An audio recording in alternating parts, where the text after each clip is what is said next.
discouraged, it must be told. Easily discouraged, it must be told.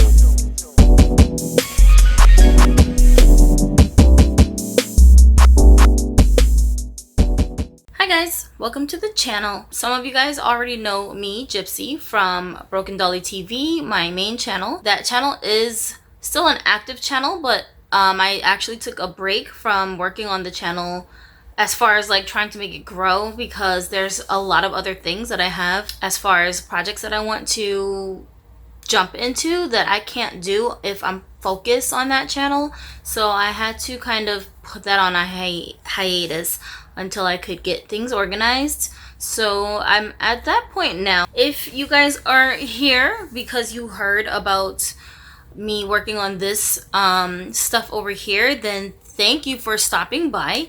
And you guys already know that I have Asperger's syndrome, so like it's really difficult for me to make eye contact on a consistent basis, and I'm bad at it. So you'll get used to it, and then it won't even feel like it's anything unusual. So I'm Gypsy. I am 30. I want to say I'm 34. My birthday's June 11th, 1985, so you guys do the math. In this introduction, I just want to give you guys a little synopsis of myself.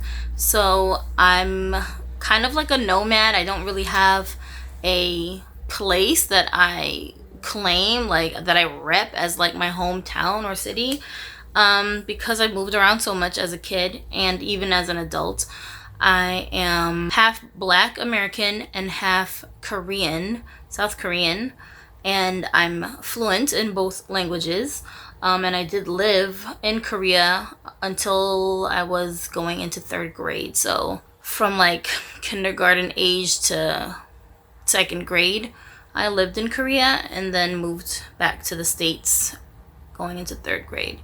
My dad died when I was 9 years old. My mother, who is an immigrant, basically raised me and my sister on her own from that point on. That's what this channel is about. Not my mom, but like my upbringing and how it has affected me as an adult. And some of the stuff that I want to talk about here are going to be like triggering things for some people. Most of you guys who do already know me, like y'all think I'm really silly and goofy, and I am, but the persona that I put on when I'm around other people, it's not that it's not the real me. It's just that's not what I'm like all the time. Most of the time I'm not like that. I'm only like that when I'm out around other people. So I feel like I'm really serious. So I want to talk about things that have really traumatized me over the years that I think that other people could benefit from hearing about and learning how I coped with some of those issues. Some of those things I never worked out. I never got counseling for, which I think I desperately needed, but just never got. They have affected my adult life, my marriage, my parenting, business character when I'm working with people like professionally. All the aspects of my life, our day-to-day things, have been affected by my upbringing, traumas that I have gone through, abuses that I have gone through. The goal of this channel for me is one, kind of like a therapy session for myself. I have seen therapists in the past few years because of my Asperger's and because of my own personal hang-ups. I couldn't always get into depth with those counselors about those situations and how they affect my life. To me, it feels like when you talk to a therapist, their job is to analyze you.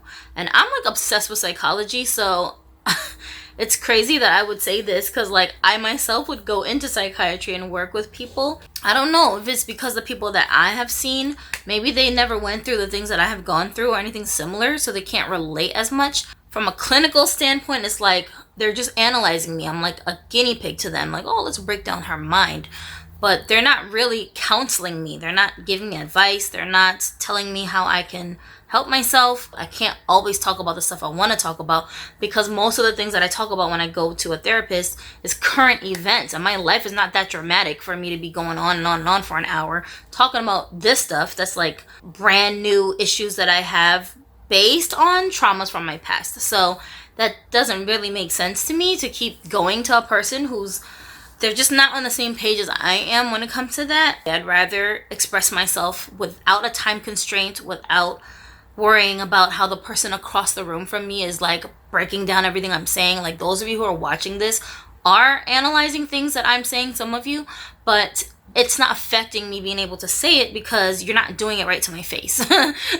So I hope that makes sense. So I do want to create an open environment for people to express themselves. Anybody who's also going through the things that I'm talking about that I went through, anybody who's friends or family members with someone that they're concerned about that are going through some of these things, anyone who's related to someone or knows someone who is the perpetrator of some of these things, please take seriously the things that you're hearing on here and try to take something back with you that you can pass on to anyone who you know, that, like, if it's your son, even females, if it's your son, if it's your daughter, ex, whatever, whoever that person is that you're like, oh, that person does that, try to influence that person to relax their behaviors and really evaluate what's making them act the way that they're acting towards other people, because that can traumatize and hurt people very, very, very long term. A lot of the stuff you're gonna see here is gonna be mental health issues and disorders, because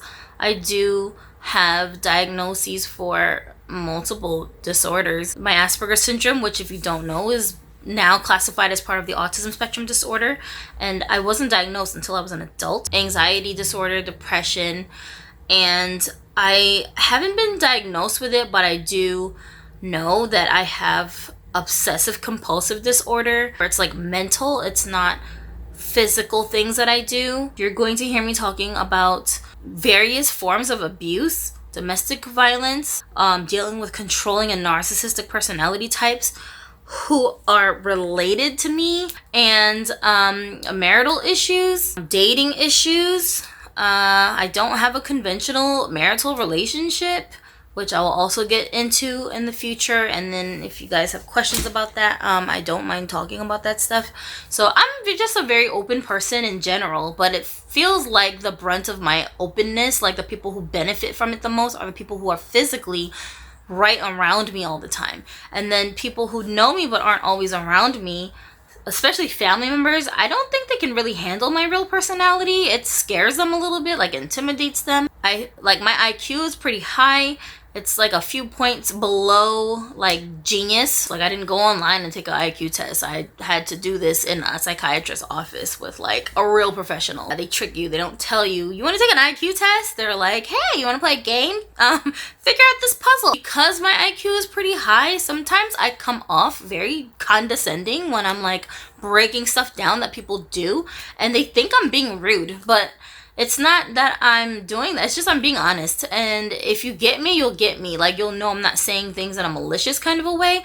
It's just, I just get tired of like seeing people do the same stupid stuff over and over again. And then it makes me wonder, why do you keep doing that?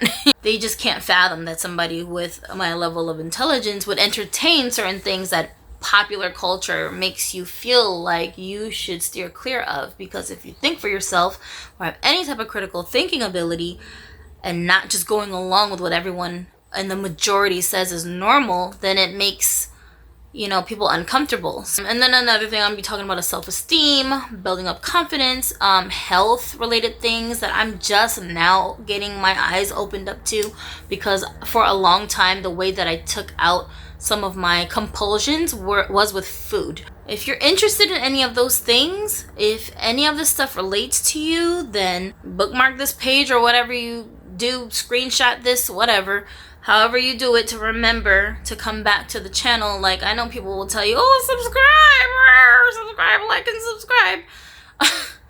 They do that because they have to do that. That's like the rule of being a serious YouTuber. If you don't command people to like, comment, and subscribe, somehow you're doing a disservice to your channel.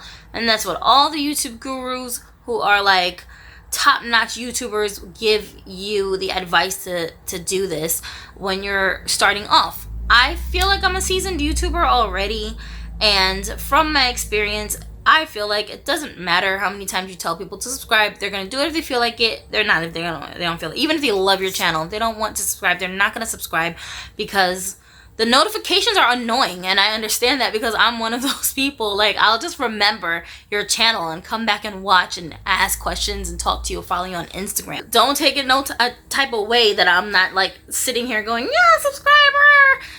That's not my stilo. If you guys want to, you can, but I'm not worried about subscribers.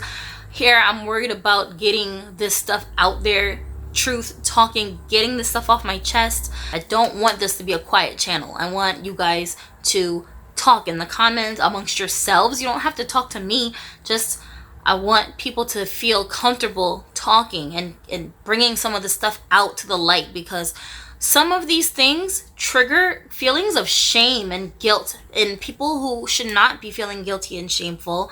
I'm talking for myself here as well. Like, guys, love yourselves and everything's gonna be fine, because love, like, that's not what this is. I'm reminding myself because I have these feelings and it trickles into my relationships with people. It's for the people who did this stuff to us to learn not to do these things to other people, and for us to recognize those people and distance ourselves from them. You can't do that if you don't feel empowered enough, like if you don't feel that you're worth it enough to fight for your emotional freedom, your mental freedom. Sorry for the long-winded intro, but this is my stilo. I'm ranty, I'm rambly, I just be saying stuff and I'll figure it out later. Let's see where this takes us. I'm hoping that in 6 months time I'll be able to do an update video where I can look back at these old videos and be like, wow, like I learned from that.